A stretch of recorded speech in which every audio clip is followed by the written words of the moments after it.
Hello, everyone. Here we are at the Federal University of Bahia at the graduate program in food science in the course Topics in Food Science. I'm Professor Nelson Couto, responsible for this course, and this is part of the internationalization initiative of the graduate program in food science. Today we have the pleasure to welcome Camilla Conto from ChemSafe with an important topic from Turin, Italy.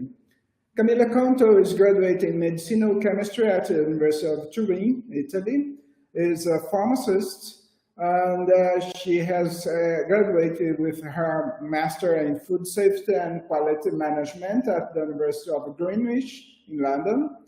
And she is responsible for regulatory work at the ChemSafe. ChemSafe, she works as well in food business unit, where she deals with novel foods applications, food supplements, and ingredients assessments. Today she will talk about novel foods in Europe as hot topics. Camilla, be welcome, and the floor is yours. Hello, everyone. Thank you very much, Nelson, for having me today. So I'm going to try to share my screen right now, first of all. Can you see it? Yes. Okay, amazing. So again, thank you very much for having me. So yes, just a very brief introduction of ChemSafe, just to let you know what we are dealing with. So ChemSafe is a regulatory affair company based in Italy, working over Europe.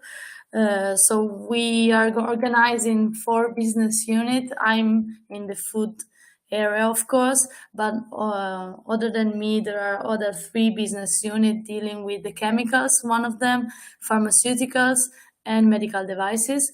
So mainly what we do, even if we are regulatories, we are all scientists, let's say, so we perform risk assessment in different areas, as I said. So we basically assess substances, chemical substances, which are used in different sectors. So more or less we are doing the same job, but for different reasons. And mainly what is my job is to perform these procedures and risk assessment for novel food with my team. But other than that, we do also assessment for food content materials and other type of ingredients, which can be additives or enzyme, which are not novel food, but more or less the approach is the same. So just to give you a little bit of context of where I work, let's say. So I decided to divide this presentation, giving you a very, let's say, brief introduction on how the food safety is handled in Europe. So a little bit of the EU legislation framework, just to have an idea of where the novel food regulation, let's say, is based on. And then we're going to go through the novel food regulation and how the procedure is handled in Europe, which are the requirements and the safety requirements, of course. And then I decided to have these 3 case studies because I think they are kind of different in some kind of ways, and they are very current topics. And also I think they are kind of interested for everyone, and I'm not going to go very into the details of all of them, just not to bore you that much for half an hour. So let's start with this very short introduction. So the EU food safety policy has 2 aims. The one, of course, is the protection of consumers. So everything works to protect the consumer from the food that they receive on their tables. And the other aim is to organize the movement of the foodstuff around Europe as a single market, because Europe is made of different member states, and all of them have national authorities and their own market. But the EU regulation, the Food Europe regulation, wants to make, like, let's say, one single market and have all of the member states align on the same aspects of the food safety. So we have this approach, we introduced this approach called From Farm to Fork, which has been implemented with One Health approach, which means that the EU legislation is made in order to guarantee the safety throughout the chain. Means that every stage of the production, from the raw materials of the foodstuff to the final products, are have to comply with some standards that are aligned and harmonized over Europe. So there are no member state that does different things on the foodstuff from a regulatory point of view and from a safety point of view. So that means that everything around Europe is traced at the same way and has to comply from a food perspective, a safety perspective, in the same way. So we have information along the chain for everything over Europe. That not only covers the actual food production, but also everything that goes around the food sector. It means that official controls are aligned at the same level. You have the same type of packaging that can come into contact with food that are harmonized at the European level. And all the things that I'm saying to you are collected in the very first regulation released for the food sector in Europe in 2002, which is considered the General Food Law. This General Food Law puts some standards, as I said before, that can be divided in 4 main areas or topic. The first one is the food hygiene, how you handle actual things along the food chain, animal health, plant health, and control of contaminants. From my experience, of course, I have more, my work is based on the first and the fourth topics. Of course, I don't deal with animal health or plant health, but mostly our safety assessment are in the area of the contamination or hygiene of the food. And as I said before, the regulation is made and in order to control every stage and steps of the production. So I just pointed out the main area, the main topics that this regulation covers, because these are also touched by the novel food regulation that we're going to see later. So very generally, this regulation puts some common rules for the food sector. It gives principle of food hygiene requirements that the food business operator must follow to put on the market their products. And one very new thing that this regulation did when it was introduced was the underline of the scientific approach behind the food sector. This is what was quite new, because everything that goes into the market right now has to have a ground based on science. So the regulation said that everything has to be assessed from a safety point of view, from a scientific point of view. And for this reason, the same regulation established the European Food Safety Authority, which is now the authorities that assess every concern related to the food sector. That goes from the food itself, additives of ingredients, as well as pesticide that can come into our food because of the contamination of the residues. And at the same time, establish also the rapid alert system of food and feed, which is a system that connects all the member states about the concern over the food sector. So if something goes into the market because one of the member states puts something wrong on the market, or if there is something that comes from abroad and enter the European Union, this system alerts all the member states. So this now seems quite obvious, but at that time was something big.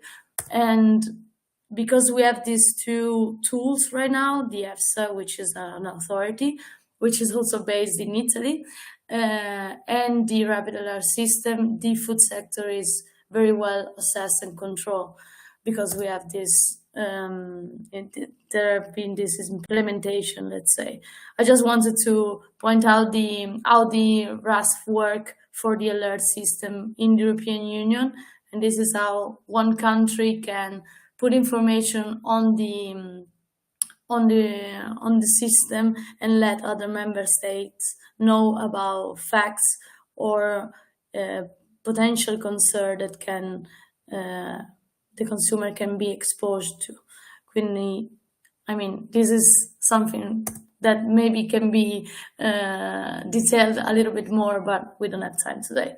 So this is like a slide that I always put to explain how the EU legislation is made. So we have this common ground made by the General Food Law, and above that we have the package called the hygiene package that, as I said, mention everything related to the hygiene of the raw materials mainly. Then we have some official controls that gives the rules on how authorities and enforcement on national territory as to check the compliance of the food sector. Then we have this set of regulation that covers horizontally some main aspects of the food sector, which are microbiological criteria, pesticide residues, solvents, the one that can be used, and the residues that can be found on the products, and also the limit of the heavy metals. We normally call them horizontal regulation because they can be applied for all the food stuff. And then above that, we have specific provision, which normally can be also called vertical regulations, which cover specific area of the food sector. So we have a regulation for additives, a regulation for enzyme, for flavoring, for food supplement, and also for novel food, where topic we are covering today. And because the food content materials, even if are not food themselves, they are covered by the same framework of regulation, because food content material, which mainly are plastics, now harmonized at the European level, come into contact with food. It can be ingested by the consumers, and for this reason they have to be assessed as food, let's say, with the same criteria as the food stuff. So the players of this of this sector, as I already mentioned, are the EFSA, which is the authority that is a scientific authority, means that they perform only risk assessment of certain topics, and on novel food or additives, it depends on the concern that are raised into the European territory. Then there is the European Commission, which is the one that released the regulation, and also in the case of the novel food, for example, authorize at the end of the process the new novel food. Then we have partially the help of the ECHA, which is the European Chemical Agency, because some of the substances that are used in foods are, of course, chemicals, and before being used as foodstuff or in the food sector, have been evaluated before as substances themselves. And then we have the local authority, national authority of each member state, and they play a role in the enforcement, or maybe in some issues that maybe can be raised at national level. And I had to remove the United Kingdom from this picture because from 2-3 years ago, the United Kingdom voted to leave the European Union, so they are not covered anymore from the EU legislation framework, even for the food sector. So I had to say that. So we can go straight to the novel food regulation and tell you more about what is a novel food for the European countries. I don't know if it's the same for you, or if I'm quite sure it's not the same as in the United States, because novel foods are kind of everything can be a novel food, but we have actually a very defined definition or categories for novel foods in Europe. So a novel food here means something, a foodstuff, of course, that is not being ingested or consumed by the consumers before 1997, the 15th of May 1997. Why this date? Because that was the day when the very first regulation on novel food was released. So the first novel food regulation set, let's say, the day from the one on, that everything that would have come to the market after the regulation was in place would have been considered a novel food. So we kept that date, and everything that comes from before that date is not a novel food, and everything that comes from that day on is a novel food.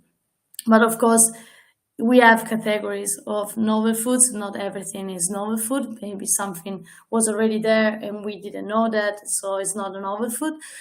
And I listed all of them here because maybe you're going to keep this presentation and it's good to have a list of them. We can go through them very quickly. So it's easy to understand that maybe a new molecule, a new substance, a new structure can be considered a novel food because maybe it's a new isolated molecule that has never been used before and we don't know anything about that. So it is considered a novel food and it required an authorization. Or maybe some food coming from a new microorganism or fungi or algae. Something coming from a mineral is also a novel food. We have all this area of foodstuff or extracts coming from plants, which are now a very big issue in Europe, because when we consider an extract a novel food, we have to go through the entire procedure that as required by the regulation. But as you may know, we have traditional use of plants, which are not written anywhere, and it's been a problem right now for botanicals or plant extract with this novel food regulation, because we don't know how to consider this extract, if as novel food or not novel food. But anyway, this regulation says that you have new extract from new plants or plants coming like of the same species, and that they are never been used, or you cannot support with data that they have been used before the 1997, they have to be considered as novel food. Other than that, we also have new food coming from animals or part of animals, new novel food coming from cell culture, which is one of the topic that we are going to cover in the case study. And then we have this main topic of the novel food regulation, which is the production process, because the regulation said that everything that comes from a new production process, where the new production process is an innovative production process for the food sector, it can lead to a novel food, because a new production process can generate, even from the food that has been used before, a new type of molecule, a new type of contaminants, a new type of chemical of concern. So every time you have a new production process, it may be the case that you are handling a novel food and you have to go through the novel food regulation. So you can understand that here the area of innovation is very affected by this regulation. And of course, the regulation comes every time late compared to the innovation. The innovation goes fast and the regulation cannot keep up with it. And then there are problems about innovation with the novel food regulation. Then we have novel foods coming from nanomaterials, of course, and again, vitamins, minerals, and other substances that maybe have already been used, but that are produced by new production process, which have to be assessed again. The last but not least categories of novel food are foodstuff, food ingredients, which have been used as food supplement, but now wants to be used as food ingredients. Let's say that we have been used a substance as a food supplement for many, many years, and now we want to put this substance into our cereal bars or in our bread. Then we have to assess again them with a new exposure scenario and treat them as novel food. And that this last category gives you an idea of how the novel food regulation is structured, because it takes into consideration which are the consequences of putting into the market a foodstuff that goes to a very wide target population, because in this last case, we have a food supplement which is intended for maybe some specific part of the population, let's say adults. And then if you move that substance into normal food as food ingredient, you are widening the population, the target population. So you have to consider that your substance can be toxic, for example, for elderly people or for infants or adolescents. So it gives you an idea on how the science ground is present into this regulation. So even if it's not, from this presentation, I think it's not difficult to understand what is a novel food. I mean, something that is new is a novel food, but it's not always the case that it's so easy to understand if it's something that we are handling is a novel food.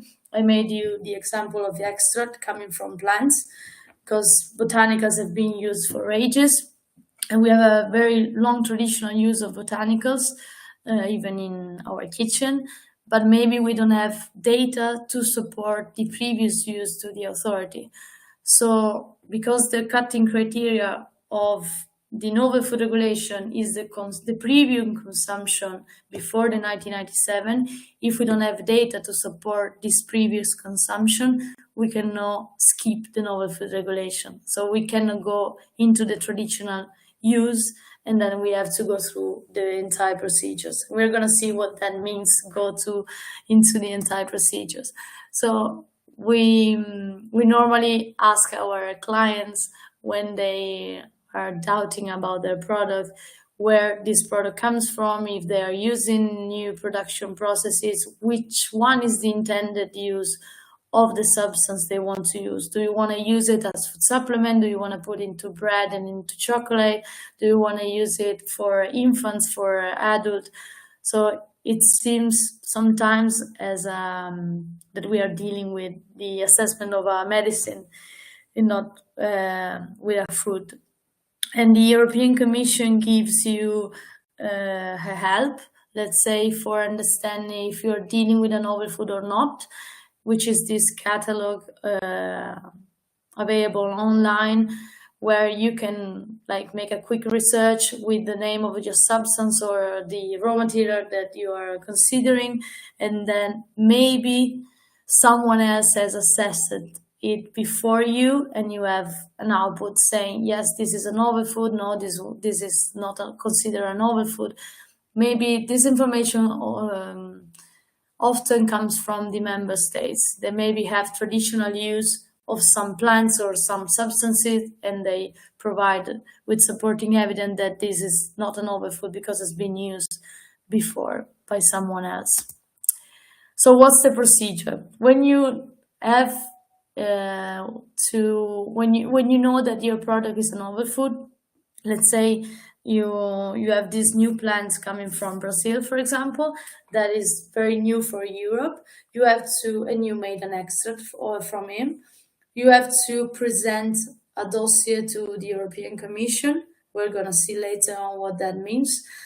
You have to give this dossier to the European Commission. The European Commission perform a checklist, send this dossier to the European Food Safety Authority. They perform a risk assessment on that, considering the safety, not the intended use, just the safety of the substance or a mix of substances that you want to authorize or register.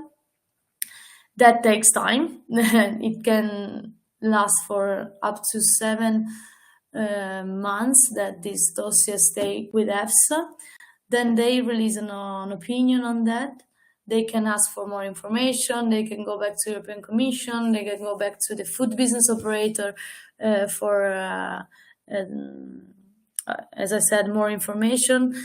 So let's say in the best case scenario, a novel food require up to 1 year to be authorized, more or less, because after the European Food Safety Authority release their opinion, let's say everything is okay, the food is safe, you can sell it, the opinion goes back to the European Commission, and the European Commission release a formal updated regulation on that novel food and update the novel food catalog and the novel food list of novel food. And that's it, but it takes time. And as I said before, the innovation in the food sector is very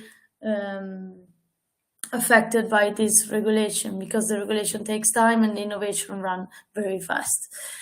So what do you have, which type of data you have to present within this technical dossier?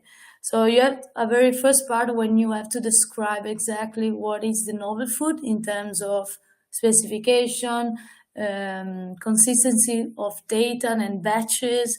You have to explain exactly which one is your production process. Of course, everything is covered by confidentiality in some extent. Of course, you cannot have confidential the identity of the novel food.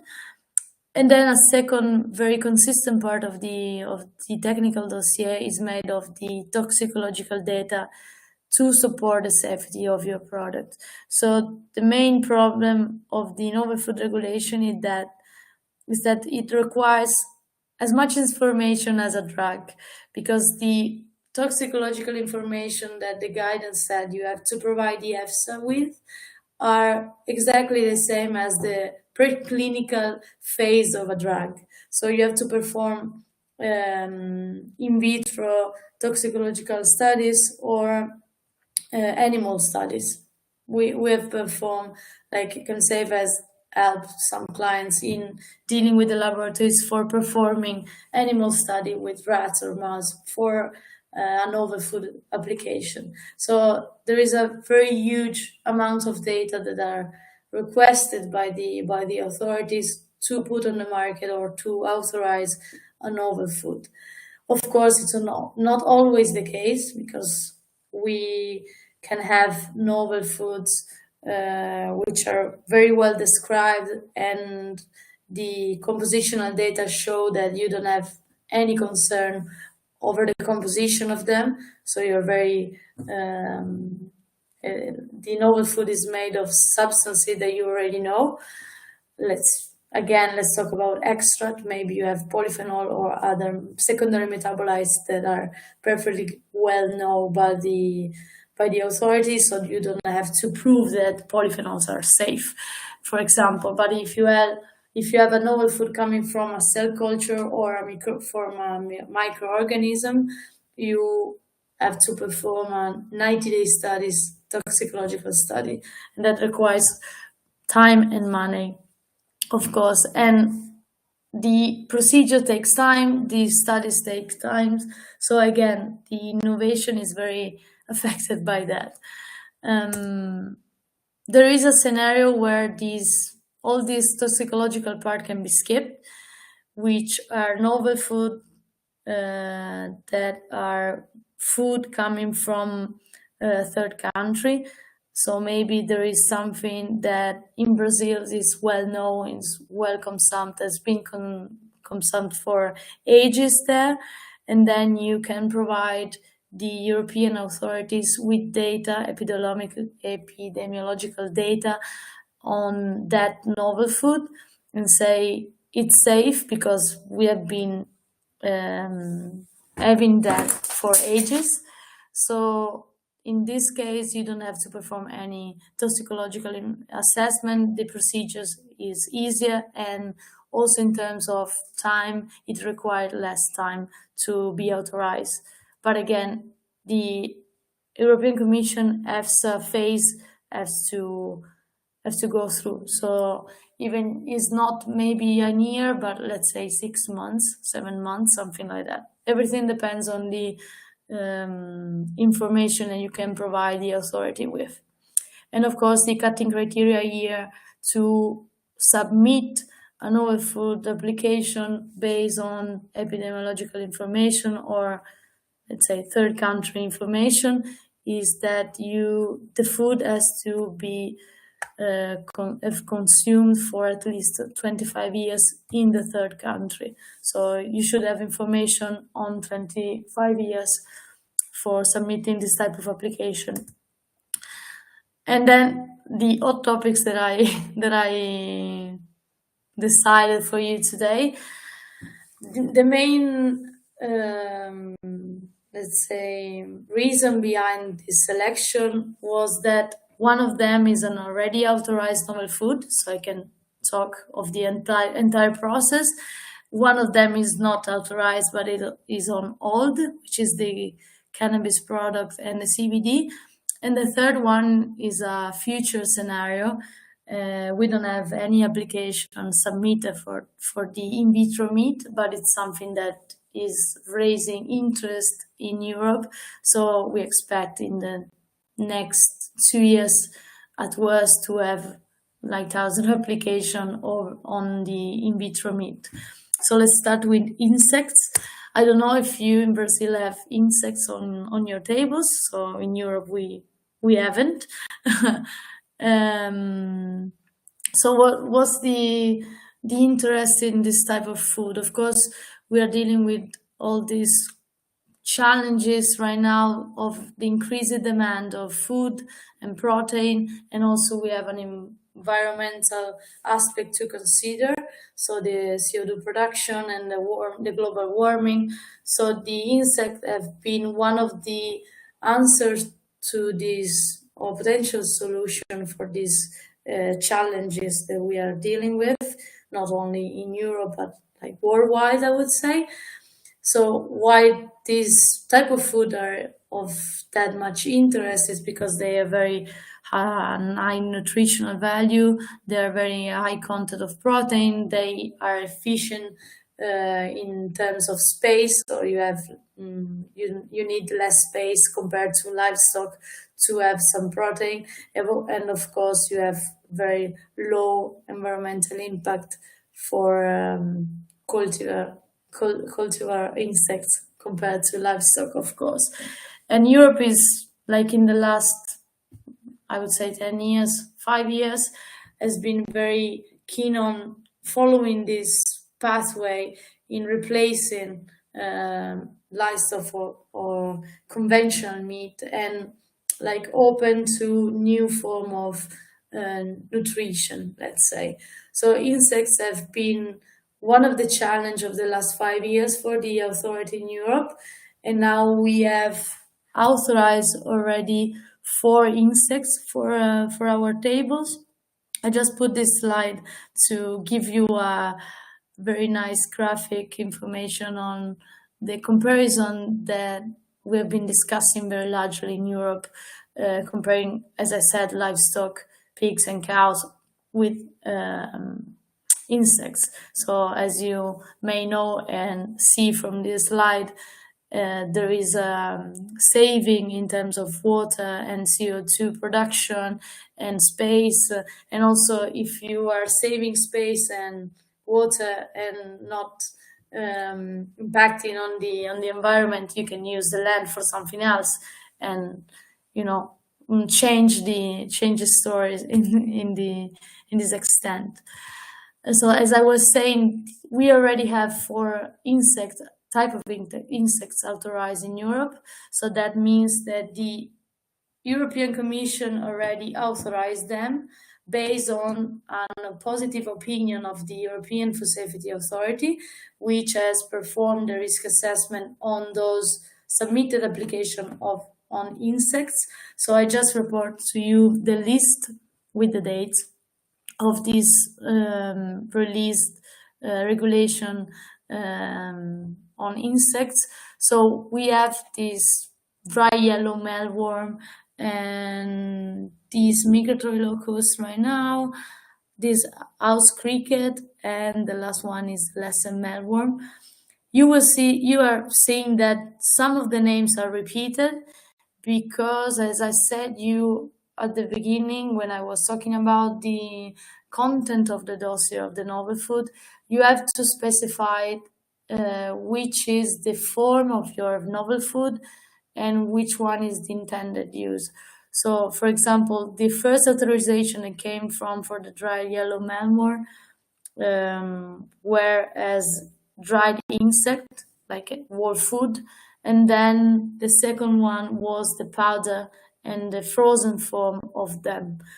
So every time the EFSA assess the exact novel food that you want to put on the market, you cannot authorize food and whatever you do with them, it's okay. You just have to give a clear instruction within the dossier that you submit of the novel food. And that's the case of the house cricket as well, because they were authorized at first as dried, ground, and frozen, and then they performed this partially defeated whole house cricket, which are treated in a different way, and that means that the EFSA has to perform a new assessment on them. And we have now 6 pending new insects on the that are on the risk assessment phase at the EFSA. So I think we're expecting more insects in Europe in the next 3-4 years, of course. So I wanted to underline that it's not easy as it seems, because from a safety point of view, the allergic reaction of the proteins inside the insects were the main, let's say, obstacle or topic to assess. But there's also reluctances of the consumers in Europe, which are not really willing to replace their meat with insects. And so there have been many surveys over Europe about this topic, and we are not that ready to have insects on our table, I would say. So this is not a irrelevant aspect of the novel food regulation also, because if we have a new authorized food but we are not actually using them, where is the goal in the end? So I think it's going to take a little bit more for us to use insects as we are using other form of proteins. And as Italian, I would say that it's going to take more time than compared to some other Nordic area of Europe, because I think Netherlands or Sweden are more willing to have this type of protein as source of protein in their diet compared to other member states in Europe. So this is a nice aspect to consider. Second case study that I wanted to talk to you about are the cannabis products. This is a very nice example of how novel food are not really fixed, let's say. I don't know if you're aware of which type of, I think you have products coming from cannabis on your market, but here in Europe we have a medicine based on CBD, which is one of the main cannabinoids that can be extracted from the cannabis. This cannabidiol is a drug used for epilepsy and other form of pain, or other disease that have to handle pain, very chronic pain. And the problem was that until the 2019, even if CBD was considered and was a medicine, which still is, there were on the market CBD oils sold as food supplement. So the novel food regulation at some point affected this market, because from the 2019, the CBD and the cannabis product began novel foods, like from one year to the other. I just put this slide if you're not aware of the, we are not into the topic as we are. So we have a range of products coming from the cannabis, even if it's the cannabis considered at low level of THC. So we made extract from them, which have minor cannabinoids, among them CBD, and we extract CBD from that, and we put it into cosmetics and food supplement and whatever you can think of. That was the scenario before 2019. And then the regulation around the CBD and cannabis changed, because the member state raised their hands saying, this is a novel food, this is a novel food. And the European Commission in the 2019 decided that everything coming from cannabis has to be considered novel food. That means that everything that was on the market up to that day was illegal from the following day on. And all of these products required a novel food application. So there was a kind of a bit of a mess around Europe over this topic. And now many applications were sent to the European Commission, because many food business operators had their products based on CBD on the market, and they had to submit this novel food application to defend their products. But in 2022, last year, the EFSA released the opinion that the information on cannabidiol wasn't enough to support the safety of cannabinol. So all the application on novel food application over the cannabis product, CBD alone or other cannabinoids, are on hold at the EFSA. And now the food business operator have to perform new toxicological studies to support the safety of this product, which is not that easy. And as I said before, it takes time and money. So this is an example on how the novel food regulation impact the market, and how it's difficult to conclude and go through the entire procedure, because it's a very science-based procedure. If you don't have enough data to support the safety, the authority blocks you there and asks more information from you.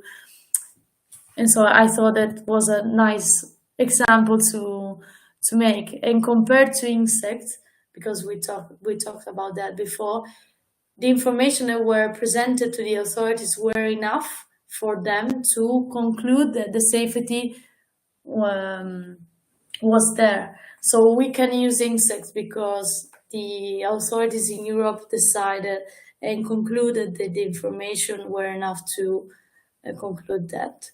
And this is not always the case. We have many novel food applications on hold or also rejected because they don't have enough information that support their safety. So last but not least, the future. So I think this is a very nice example of how Europe is going through this Green Deal and sustainability approach for saving the planet. So we have this, I don't know if you have ever heard of it. I bumped into this in vitro meat last year for the very first time. So they're basically preparing meat coming from the animal cell that they keep or extract from animals. They cultivate them and they produce meat.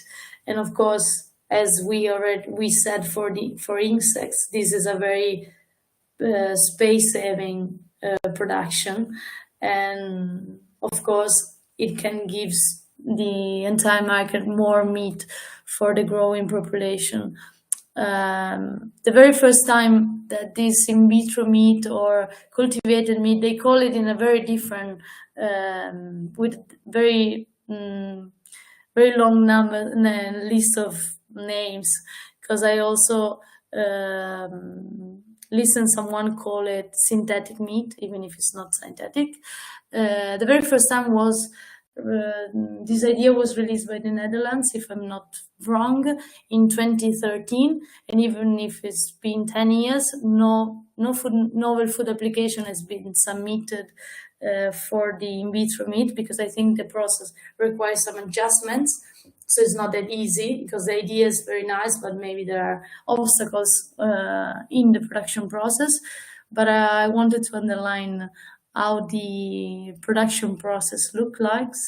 And as I said, they use this cell and they put it into this very big bioreactors with oxygen and I think everything that you can think of to make the cell grow. I don't know how long it takes to produce how much quantity of meat, but this is a very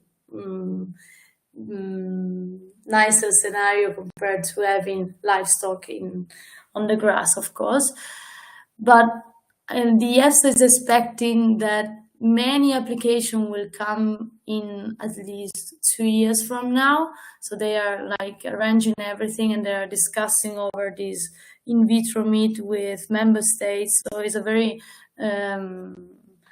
it's a movement right now. We are hearing talking about this in vitro meat in events that we are attending. So it's something that is growing.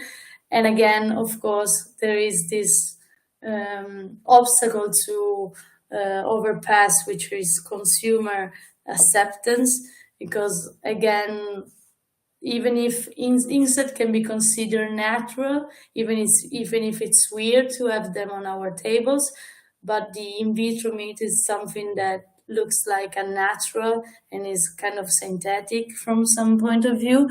So there is this very strong obstacle in the perception of consumers in Europe about this new innovative production processes. So also from a safety point of view, there are many aspects that need to be covered, because this bioreactor have to be assessed also in the material they can produce while producing the meat. So it's not that easy for the authority to understand which type of information they have to ask to the food business operator, of course. And it's going to be kind of nice from my perspective, from my point of view, in the next 5 years to see how the things will be handled. And of course, those are novel foods for sure, and they're going to go through the entire process of the rest of the novel foods. And I think this is my last slide. Yes, wasn't sure. So I don't know how much time I use. If it's all right. It's fine. Thank you. We still have some time. That's all right. Okay, I ran because I thought that I had that I had to run because I have many slides, and so when I was repeating before now, I use more time, so I run. Yeah, it's very nice. It's good because you have a lot of knowledge and a lot of slides to talk to us, and I'm glad you share all that information and perspective and point of view about these regulations and examples. That was very nice. It was brilliant, Camilla. Now some students have some questions, and they have raised their hands, and maybe some of them will write in the chat, and also we'll try to ask the question. Oh, sorry, who was I click? Sorry. Could you raise the hands again? Okay. Thank you, because I put all the hands down. My mistake. Okay, Orlando, you are the first. You are not the first, but now you are the first one to ask questions. Orlando, can you share your question to us?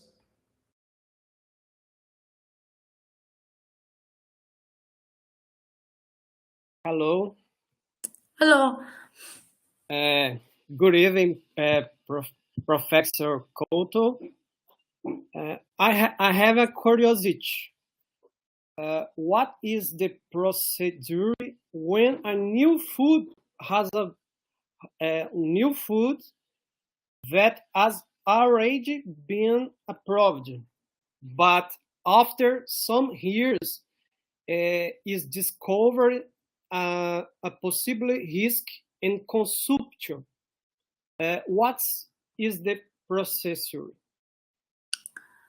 Okay. If I got the question right, if some concern arrive later on the approval, we have this situation with all the food stuff, and if some member states or some consumers raise a concern over a topic related to the food sector, the European Commission gives the order, let's say, to the Food Safety Authority to perform a risk assessment again with the new available information.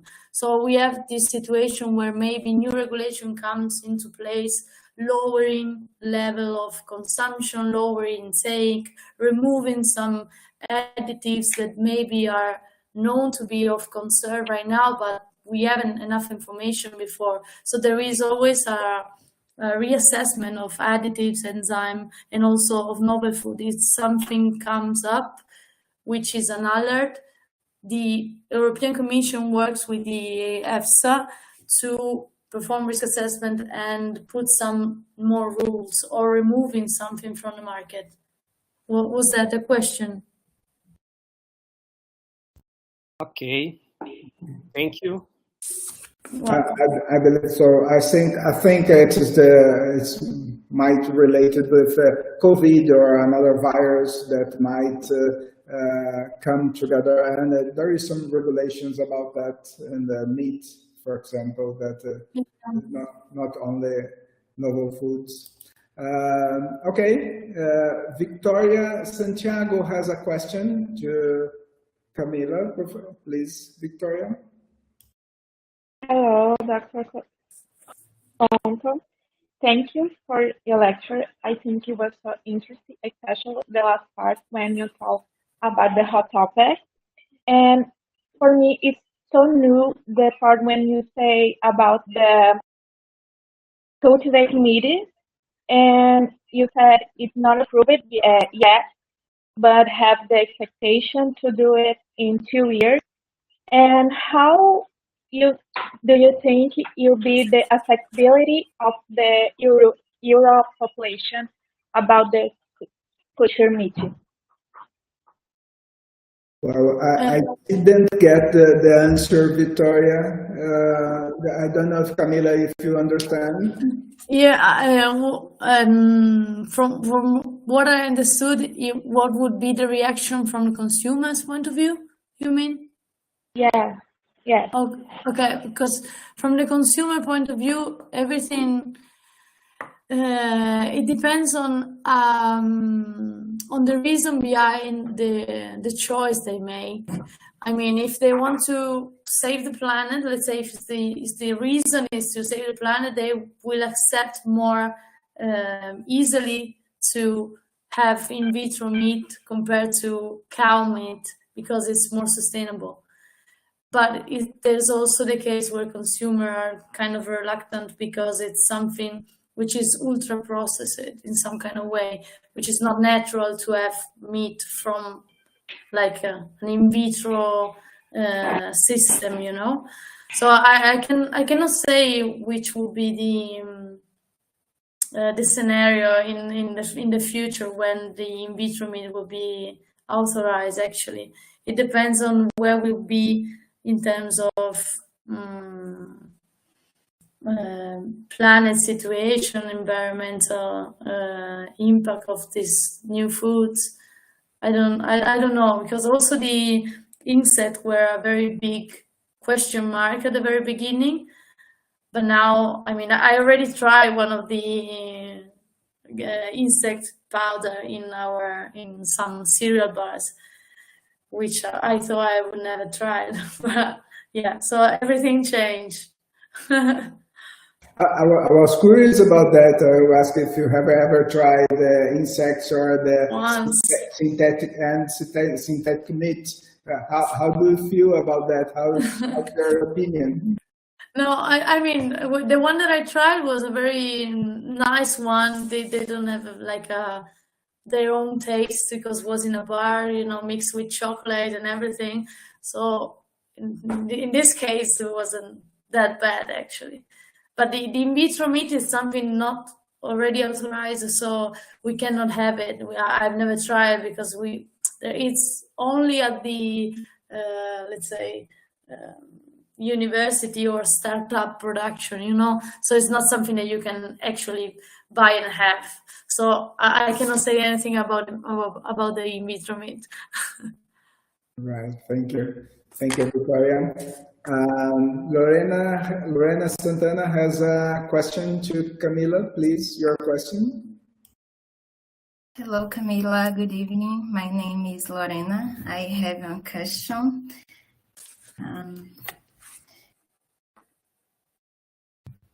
In Brazil, we are increasingly using non-conventional food plants, especially in haute cuisine, as well as insects.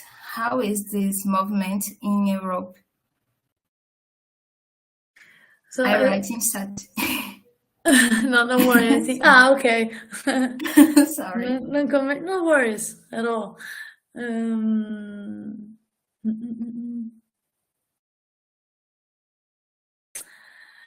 What do you mean with non-conventional food plants?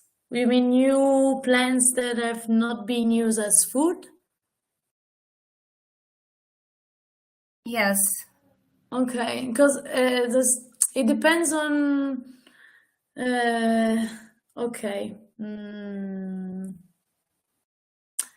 So there is a very wide movement about this replacing protein source with vegetable protein source. So we are replacing milk with vegetable milk everywhere. We are replacing hamburger with vegetable hamburgers and stuff like that. So this is a very, very big movement here. Not in Italy that much because we are very like strongly related to meat and cows and everything because our cuisine is very we have many products based on meat.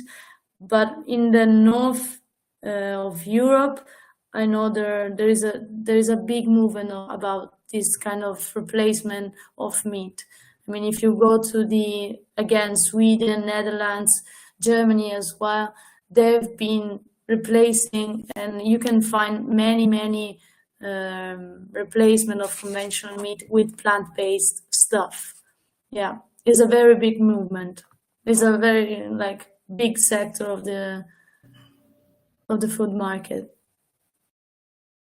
Okay, thank you. Okay, thank you. Laís Maciel, you have a question to Camilla? Hello, Camilla. Thank you, actually. My question is chat, but speak English. Really hot topics. I have a curiosity about water recursos in Europe. Does impact and strengthen the growth of new foods?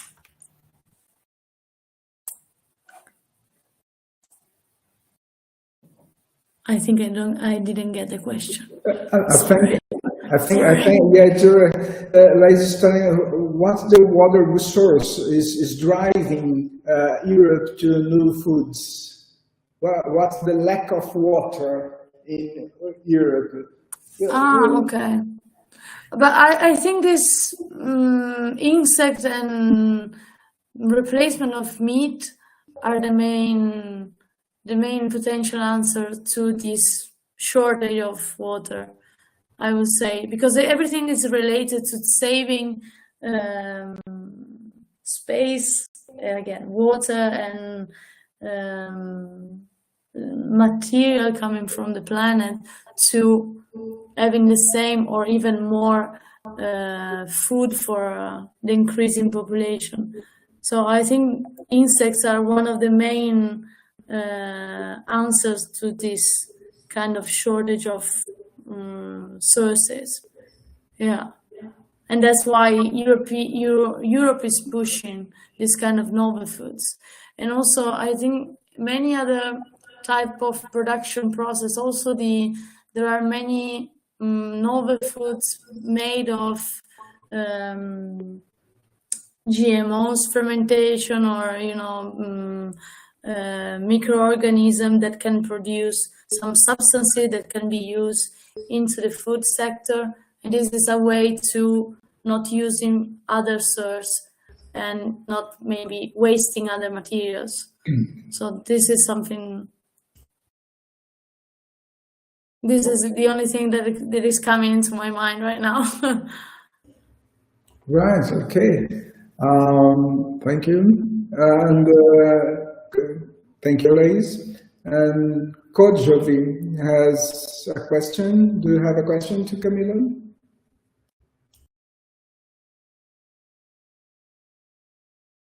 Hello.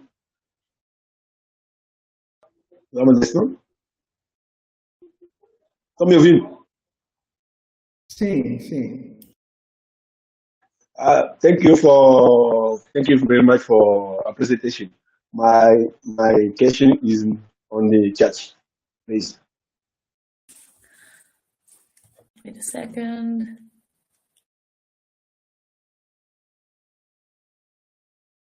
What was the strategy?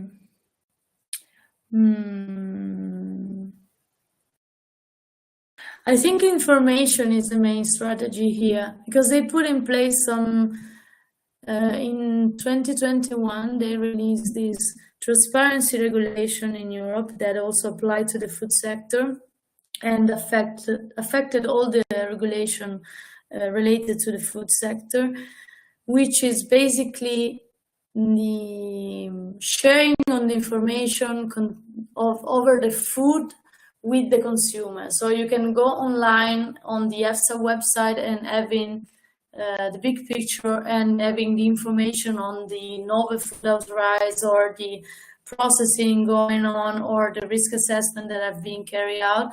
So maybe the transparency and the let the consumer know about this process of authorizing a novel food is one of the tools that the Europe is using for, let's say, push people in trusting them and using, therefore, new source of nutrition. So if you are sure that something is safe to be consumed, you are more willing to try it. And I think in this extent, maybe Europe is working in this way, letting consumers know about the novel foods in a much deeper way, so they can be trustable and willing to. This is something that can be the strategy, informing people. Yeah. Okay. Thank you. Thank you, Coach V. Stephanie Pires. Stephanie, do you have a question to Camilla? Hello, Camilla. My name is Stephanie.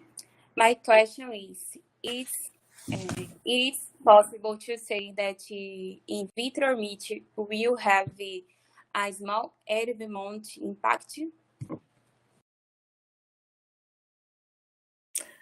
I would say less environmental impact than the normal livestock, because that's the goal of in vitro meat. You would be able to produce meat, exactly the same meat, at least as they say, compared to a livestock. So you will have kilograms of meat in a bioreactor instead of like having cows around the grass. So I would say the goal is exactly to reduce the impact on the environment. So the in vitro meat will aim to that. That means less feed, less water, less CO2 production. Yeah. Right. Thank you. Thank you, Welcome. Stephanie. Edna, do you have a question to Camilla? Vou colocar minha pergunta no chat, professor. Edna is telling that he's not be able to talk, but she'll write down in No problem. in the chat. Okay. Yep. Okay. Oh, sorry. Wasn't scrolling.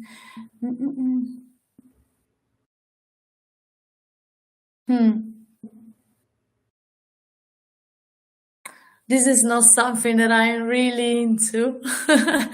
we had discussed that with your professor, and I do know something about the interest on the mushroom and the products that wants to be used from them, but it's not something that I can really answer because it's not something that I've handled. And the fact that they are free of, the problem with the toxins is that if you don't know them, you cannot look for them, and you won't find it. So this is a typical scenario where the novel food regulation asks for toxicological information on animals. I would say that because if you don't know if there are substances of concern, because if you don't know them, you cannot know that they are there or not. So you're gonna test all the material and see what's the effect on animals first before giving that to consumers. So in this case, I will answer that if you have an extract from a mushroom, the novel food regulation will bring you straight to the animals testing. Yeah, if it's a new mushroom, I mean, everything depends also on the raw material. Yeah. Thank you, Camilla. You're welcome. Yeah, thank you. I have a question, Camilla, as well. Yeah. I've been you're talking about all the process of innovation and all the time and money that it might consume, maybe time, and it's a kind of difficulty. Then I was thinking, well, if somebody has a new fruit, for example, from Brazil, and see that has some interesting to be put in the market because it's functional or bioactive or has many nutrients or whatever. And as it is very expensive, is that worth to try to put in the European market? And who is able to do that? It's a country that will finance that. It's a big company. It's association of producers. Yes, it depends. Yeah. Yes, I know, and it's a big topic because the other obstacle of the novel food regulation is the cost, because you don't have to pay anyone for the procedure itself, but you have to pay for studies if you have to perform them. So normally, like my experience, I worked with some consortium of or companies made of companies or more companies together, association, where each of them puts some money in and they can budget everything and pay for the studies, for example, or it's the case often that some pharmaceutical company wants to make a new food supplement or new ingredients intended for the food sector, and of course they have the money to do that. But this is a good point, because if it's a startup with less money, few money or whatever, it's a big obstacle. Yeah, the novel food regulation is in this extent. And this is also the fact, this is also the reason why some of them wants to have the non-novel food status. You know, if you have a plant and you want to have an extract from that, and maybe it's a plant already consumed, you want to prove that that is not a novel food, because if it is, you have to go through the procedures and pay money, blah blah blah. So it's kind of tricky. It's not that easy. And from one side, is good that is this way, because it means that the market is more controlled, like from the people that can actually pay for the studies, and then prevent consumers to be exposed to substance of concern, because the studies are expensive. We know that. On the other side, it kills many of them because they don't have the money to perform the studies. So it depends from which angle you want to look at it. Yeah, I think. But yeah, for innovation is enormously affected by that. Yeah. Yes, you already told and highlight that it's tough to do innovation and at some time try to put in the market in that way. Just another curiosity. You have regulated some oil extract from cannabis. In Europe, I remember when I was in Stuttgart, I saw at the university huge fields with cannabis. They were studying that. But I know that at that time that it was forbidden to farm, to produce them. And how is that now? As you have the oil that's allowed, but if you produce cannabis, you can produce in Europe, or you have to buy the extract from another country, or buy the cannabis from another country. How does it work? Okay, it depends if if it goes through the medical area, because you know that we have in Europe, we can use it as a drug, so your doctor can prescribe you like tea or whatever made from cannabis. So you go to the pharmacist and they can provide you with the cannabis actually. So if that is the intended use of cannabis, we grow in some area of Europe. We do grow it in Italy as well, in some region of Italy. We have the production, but it's very well controlled by the authorities. And there is a system in place. It's not that easy to have the authorization for producing cannabis for medical use. And if you are in shortage of it, you can buy it from other member states or even from outside Europe. I think Canada is one of the biggest selling of medicinal cannabis. If the intended use is for the food sector, now it's weird because we are not legally authorized for food supplement containing cannabis extract because of this novel food regulation, which is stopping that. So real situation is that in some member state where you go, you can find it. Like some very small shops sell them anyway. So it's not like it's a situation that is still existing, even if it's like kind of not legal. But there's no rules because it's not supposed to be there. Okay, that's fine.